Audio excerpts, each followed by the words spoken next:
Hey there, my name is Jacob Williams and I'm the Ag Agent for Towns and Union Counties. And today I wanted to talk to you about the soil test report. I've done a video in the past on how to take a soil test, so you can go back and look at that if you'd like to. But today I want to talk about the report that you'll receive back in the email or by mail after you've submitted your soil for testing.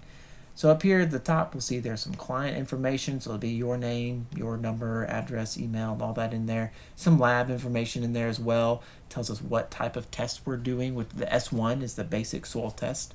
And then also some county information. So this test was done in Union County. There's our extension office mailing address.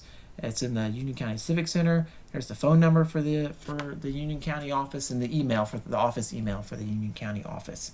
And we can also see here the crop. So this is what it is that you're planning on growing in this area, in the plot. We can change that to all kinds of different things. We have hundreds of different crops that we can test for.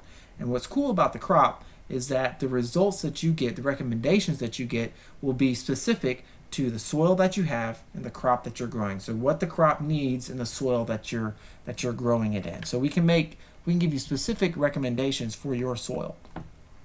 If we scroll down a little bit, we can look here at the results. We see the different nutrients: phosphorus, potassium, calcium, magnesium, zinc. Those are different nutrients that are included in the basic soil test. We also see the pH. pH is really super important part of soil health. Having a good soil pH means that the nutrients that are in the soil are actually going to be available to the plants. And so for most plants, 6 to 6.5 is the ideal range where we want to be for plants to be able to utilize the nutrients that are in the soil. And we're just on the fringe of that 6 to 6.5 range. So if we look down here at the recommendations for limestone, limestone's going to raise the soil pH. We see 40 pounds per 1,000 square feet to get it up into that 6 to 6.5 range. And we can see here that we've got dolomitic limestone is recommended because the magnesium is low. And so that's going to provide magnesium and boost the pH and the magnesium. And then it says to broadcast 30 pounds of 10-10-10 per 1,000 square feet. And so that's is the recommendation for this soil test. One thing that I want to point out about the basic soil test is that it doesn't include nitrogen. But the recommendation down here does include nitrogen. 10-10-10 is going to be, that's 10, that first 10 stands for the amount of nitrogen in that fertilizer. So the recommendation does include nitrogen, and that's because nitrogen is so mobile in the soil that between the time of you taking the sample and getting the results back, if we had a good rainfall in that time, the level of nitrogen could be completely different in your soil. It's just very fluid, so that's why we don't test for it, because it most likely would not be accurate when you got the results back. And so we see the recommendations given here for a home vegetable garden. And so this is a kind of a good one to use if you just have kind of some general different vegetables growing in your vegetable garden. Some recommendations if we have heavy feeders or light feeders. And then we can scroll down and we can see some more specific information in the home vegetable garden fact sheet as well. So let's keep scrolling down. And okay, so here I ran the same soil test, but I did it this time for a tall fescue lawn. And so you'll see our recommendations are a little bit different this time. The recommended pH for a tall fescue lawn is 5.5 to 6.5. So 5.9, we're right there. We're right where we need to be for this.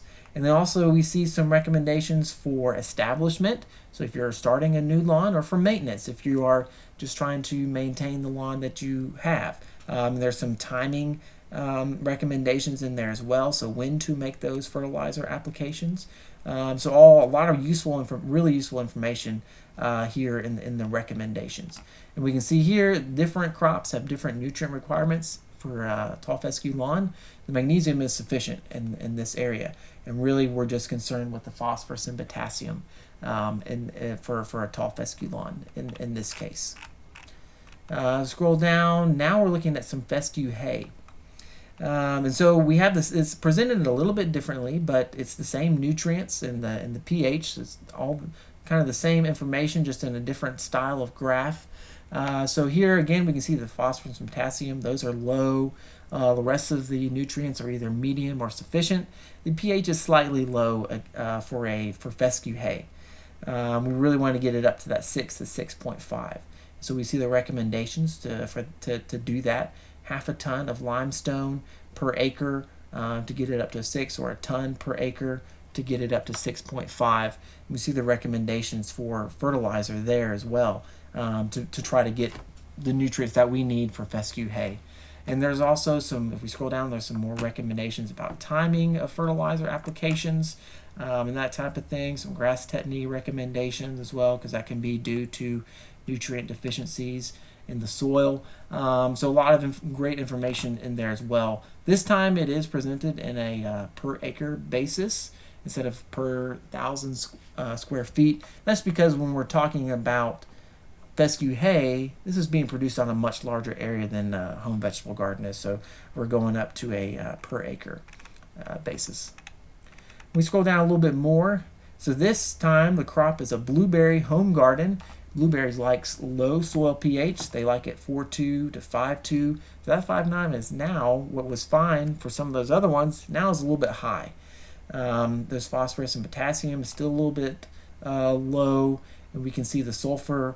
There's a sulfur recommendation instead of a limestone recommendation this time because of that high soil pH, and the sulfur will drop the soil pH. Although I will say, and it is also included in the recommendation here, apply at least 6 months before, because sulfur takes a long time to really become fully active in the soil. And the same thing is true for limestone as well. When we're adding lime, both lime and sulfur, they take a while to really become fully active in the soil, up to 6 months. So keep that in mind as well. And we also have a home garden, blueberry home garden fact sheet, and we can scroll down to here. And so we have some more specific recommendations for blueberries, how much fertilizer they might need, when to apply it, and that sort of thing. Let's go over. So this is a different soil test, different soil sample, but I ran it for the same crops, and we'll see some differences in the amount of nutrients that we have. This time we had a pretty low soil pH of 4.9, which is really not that uncommon for us up around here in the mountains.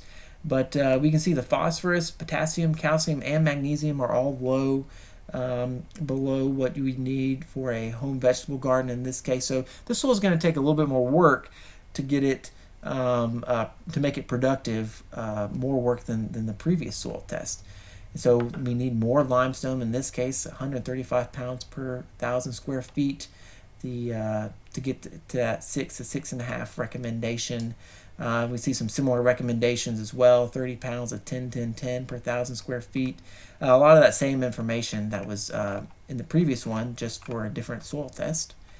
So now looking at the tall fescue lawn, so we're a little bit low this time on the pH. So there is a limestone recommendation there. Dolomitic limestone is being recommended because the magnesium is low, and dolomitic limestone will give magnesium as well as raise the soil pH. And calcium too is also included in dolomitic limestone. So that'll raise the soil pH and satisfy the calcium and magnesium. That triple 10, that 10, 10, 10 right there, that'll give us some phosphorus and potassium in the soil as well. We scroll down a little bit more. Here with the fescue hay, we see we're going to need a lot more limestone in this case, because with a low pH, the 4.9, 2.5 tons per acre or 3.5 tons per acre.